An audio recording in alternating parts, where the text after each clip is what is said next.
শ্রী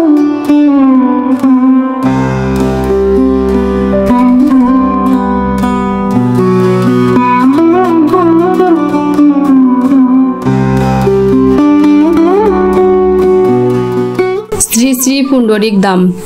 এই ধর্মীয় স্থান শুধু আধ্যাত্মিকভাবে নয়, স্থাপত্যশৈলীত এক অনন্য নিদর্শন। এই মন্দিরের কমপ্লেক্সটির প্রতিটি কোণে ঘুরলে বোঝা যায় কতটা যত্ন, নিখুঁত পরিকল্পনার মাধ্যমে এটি নির্মিত হয়েছে।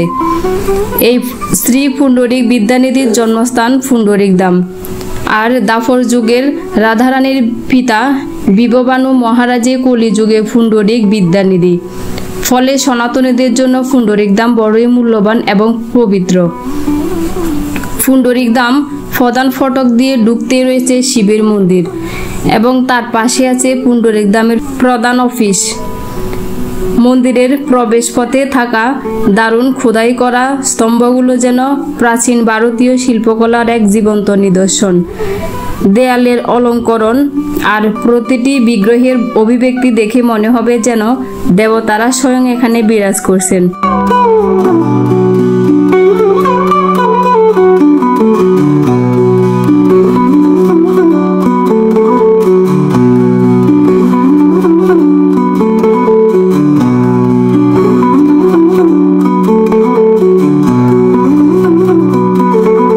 এরপর ধামে ঢুকতে রয়েছে জয় বিজয়, বৈকুণ্ঠের দ্বাররক্ষী যারা ভক্তি ও ভগবানের সেবায় চিরকাল নিয়োজিত।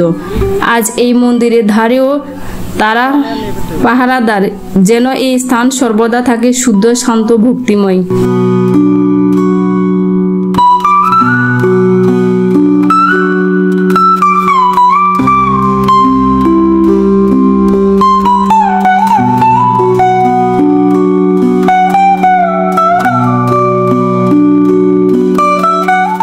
এটি হচ্ছে শ্যামকুণ্ড।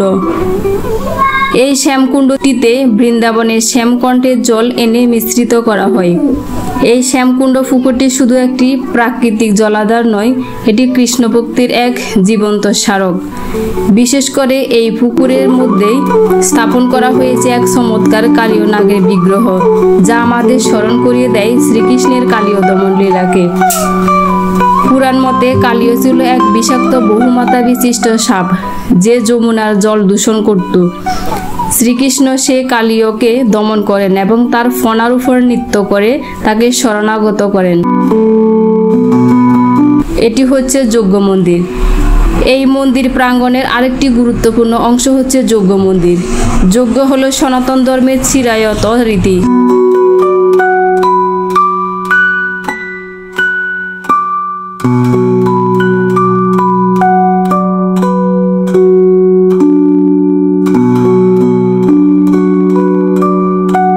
বাংলাদেশের পুণ্ডরিক ধামে একটি কৃত্রিম গোবর্ধনের প্রতিরূপ তৈরি করা হয়েছে, যেখানে ভক্তরা ভারতের মতোই পূজা ও পরিক্রমা করতে পারেন।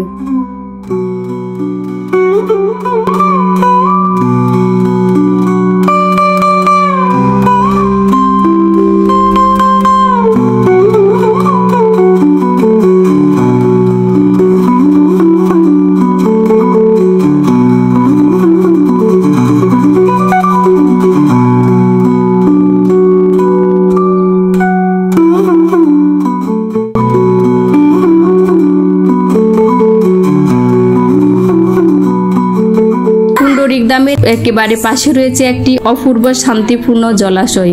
এই জলাশয়ের চারপাশে রয়েছে বড় বড় সিঁড়ি, যেগুলো শুধু পুকুর কাট নয়, বরং এক একটা যেন হয়ে উঠেছে প্রকৃতির উপলব্ধির এক একটা ধাপ। এই সেই গরুর দেব, যেটি নারায়ণের বাহন।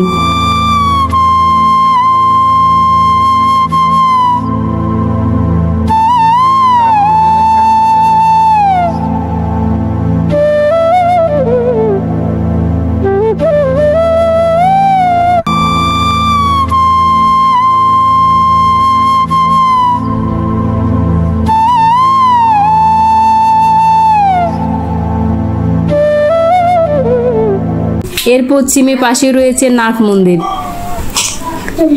এই মন্দির প্রাঙ্গণের হৃদয়ে যেন অবস্থান করছে এক বিশেষ স্থান, কীর্তনের মঞ্চ।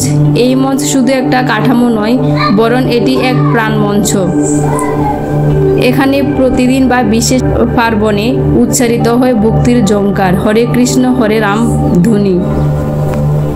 এই স্থানের প্রতিটি সুর যেন প্রাণে ঢুকে যায়, দর্শনার্থীদের হৃদয় ছুঁয়ে যায় সেই আধ্যাত্মিক তরঙ্গে। মঞ্চটির নকশা ও পরিবেশ এমনভাবে তৈরি যেন তা নিজে একটি ধ্যানময় পরিবেশ তৈরি করে, যেখানে বসে অনুভব করা যায় পরম শান্তি। শুধু বাহ্যিক সৌন্দর্য নয়, এর নির্মাণে ব্যবহৃত পাথর, মার্বেল ও কাঠের কাজগুলো অত্যন্ত ব্যয়বহুল এবং নিখুঁতভাবে সম্পন্ন করা হয়েছে।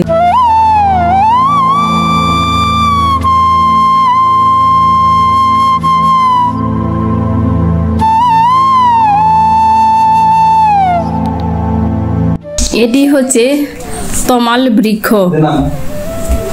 তমাল বৃক্ষটি সনাতন ধর্মে একটি অত্যন্ত পবিত্র ও গুরুত্ববহ বৃক্ষ, যার উল্লেখ প্রধানত শ্রীকৃষ্ণের লীলার প্রেক্ষাপটে পাওয়া যায়।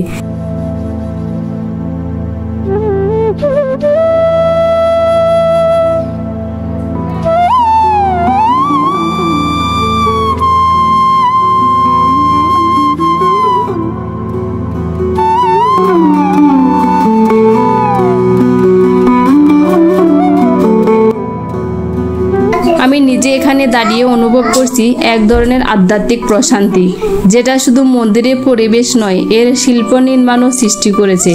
এমন শিল্পকর্ম সত্যি সচরাচর দেখা যায় না। এই মন্দিরটির সৌন্দর্য, নকশা ও প্রশান্ত পরিবেশ দেখে আমরা মুগ্ধ হই, কিন্তু এর পেছনে যাদের নিঃস্বার্থ পরিশ্রম ও আধ্যাত্মিক দৃষ্টিভঙ্গি রয়েছে, তাদের অবদান না বললে তা অন্যায় হবে। আমি গভীর শ্রদ্ধা ও কৃতজ্ঞতা জানাই আন্তর্জাতিক কৃষ্ণ ভাবনামৃত সংঘ ইস্কন, যারা এই মন্দিরের নকশা ও সম্প্রসারণে এক অসাধারণ ভূমিকা রেখেছেন। বিশেষভাবে কৃতজ্ঞতা জানাতে চাই চিন্ময় কৃষ্ণদাস ব্রহ্মচারী মহাশয়কে, এবং নিরলস পরিশ্রমে এই পুণ্ডরিক ধাম আজ আমাদের চোখের সামনে এক স্বর্গীয় শান্তির স্থান হয়ে দাঁড়িয়েছে।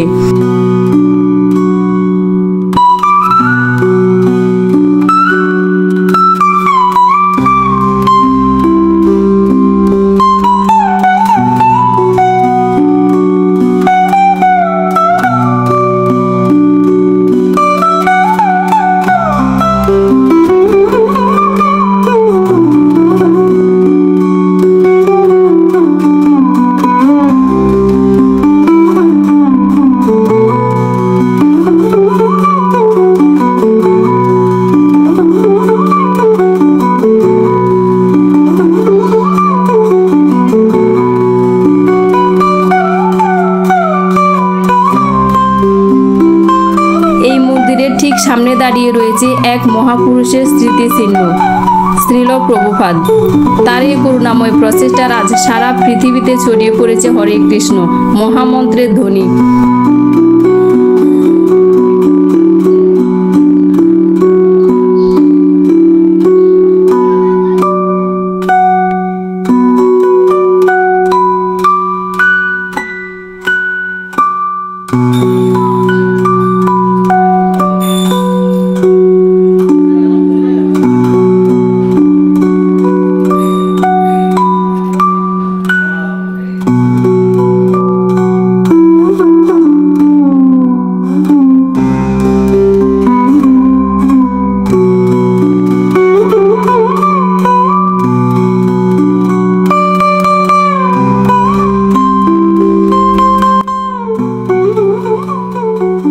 এটি হচ্ছে রাধাকুণ্ড।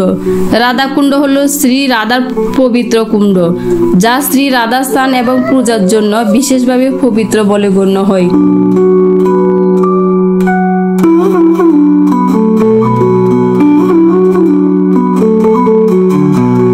এটি হচ্ছে পরিক্রমা মন্দির, একটি এমন পবিত্র স্থান যেখানে ভক্তরা ঘুরে ঘুরে প্রদক্ষিণ করেন ভগবানের চরণে আরো কাছে আসার জন্য। পরিক্রমায় অর্থ হলো ভক্তিভাবে প্রদক্ষিণ করা, নিজের অহংকে ঝেড়ে ফেলে ঈশ্বরের প্রতি সম্পূর্ণভাবে আত্মনিবেদন করা।